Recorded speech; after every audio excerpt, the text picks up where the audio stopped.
फिर आपको अपडेट करें, अब से कुछ देर पहले हमने प्रेस कॉन्फ्रेंस देखी जिसमें कहा गया कि दहशतगर्द तलत अजीज ने पीएलए छोड़कर हथियार डाल दिए हैं और उसके साथ क्या कुछ हुआ वो उसने तमाम जर्नलिस्ट के सामने बताया भी। इसी पर मजीद बात करेंगे, हमारे साथ मौजूद हमारे नुमाइंदे मुजीब अहमद से। मुजीब अहमद, आगाह कीजिएगा, इस प्रेस कॉन्फ्रेंस में मजीद क्या बताया गया, जो कार्रवाइयां की जा रही हैं और लोरा लाई में खास तौर पर जो ऑपरेशन लॉन्च किया गया है उसके हवाले से।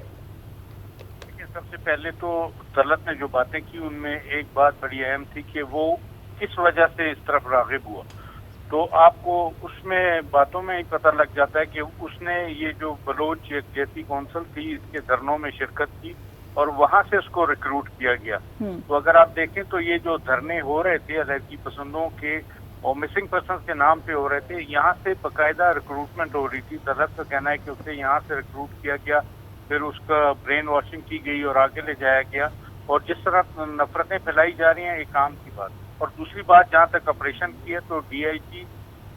एतजाज गुरैया से मैंने पूछा था कि इसका नेक्सस क्या है, आपने अनार्थ तो कर लिया, बाकी चीजें क्या है। तो उनका ये कहना था कि हमने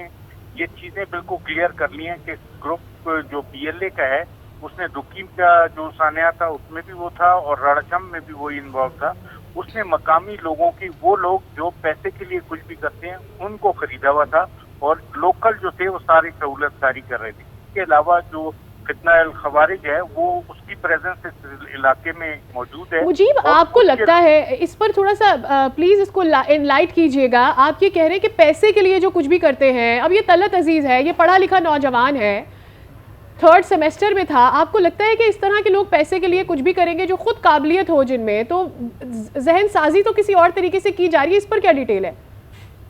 देखिए, जो तलत है या जैसे नौजवान है ये पैसे के लिए नहीं आते, इनकी ब्रेन वॉश की जाती है। लेकिन जो दुखी वाला वाकया हुआ मैं उसका जिक्र कर रहा हूँ कि वहाँ पे जो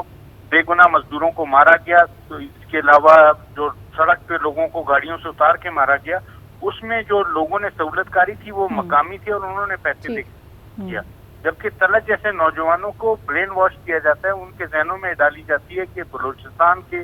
हकूक पामाल किए जा रहे हैं, उनको उनका हक नहीं मिल रहा। हालांकि तलत ने खुद बताया कि वो एक ब्रिलियंट स्टूडेंट था, कोयटा का वो रिहायशी है, उसने यहाँ से इब्तदाई तालीम हासिल की, फिर सिटी से उसने अपना कॉलेज किया और स्कॉलरशिप पे उसको दाखिला मिला पंजाब यूनिवर्सिटी पे। वो फुली फंडेड स्कॉलरशिप पे वहाँ पढ़ रहा था, लेकिन इसके बावजूद ये जो मुजीब अहमद, प्रेस कॉन्फ्रेंस के दौरान पॉइंट आउट किया गया कि इनको कौन सी तंजीम में, स्टूडेंट तंजीम थी कोई जिसमें इन्होंने ज्वाइन किया, जिसका नाम उन्होंने बताया कि बलोच कौंसिल नाम की एक तंजीम थी पंजाब यूनिवर्सिटी में। तो इस तरह की तंजीमों के ऊपर भी काम किया जाना चाहिए, क्योंकि यहाँ से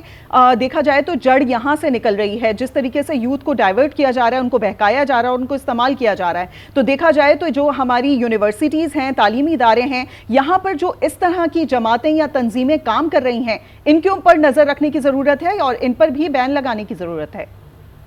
बिल्कुल, इस हवाले से तर्जुमान हुकूमत बलूचिस्तान शाहिद रिंद और एतजाज गुरैया ने वादे किया कि उन्होंने इस बारे में पूरी डिटेल्स पंजाब की तमाम यूनिवर्सिटीज को फॉरवर्ड कर दी है और उनसे रिक्वेस्ट भी की है कि इन लोगों की जो इन तंजीमों को इस तरह चला रहे हैं उनकी बाकायदा मॉनिटरिंग की जाए। इसके अलावा जो बलूचिस्तान में लोग हैं उनको उनके नाम 4th शेड्यूल में भी इसीलिए डाले गए हैं ताकि उनको मॉनिटर किया जा सके। बलूचिस्तान यूनिवर्सिटी, ब्यूटम, इस तरह एसबीके और बहुत सारी ऐसी यूनिवर्सिटी हैं जहाँ पर दर्जनों की तादाद में ऐसे नौजवान हैं जिनकी सरगर्मियाँ मशकूक हैं और उनकी मॉनिटरिंग जारी है। लेकिन उन पे हाथ इसीलिए नहीं डाला जा रहा कि लोग फिर बाद में ये कहते हैं कि लोगों को बेगुनाह गिरफ्तार कर लिया जाता है, इसलिए उनको वो नहीं किया जा रहा, सिर्फ मॉनिटरिंग की जा रही है उनकी।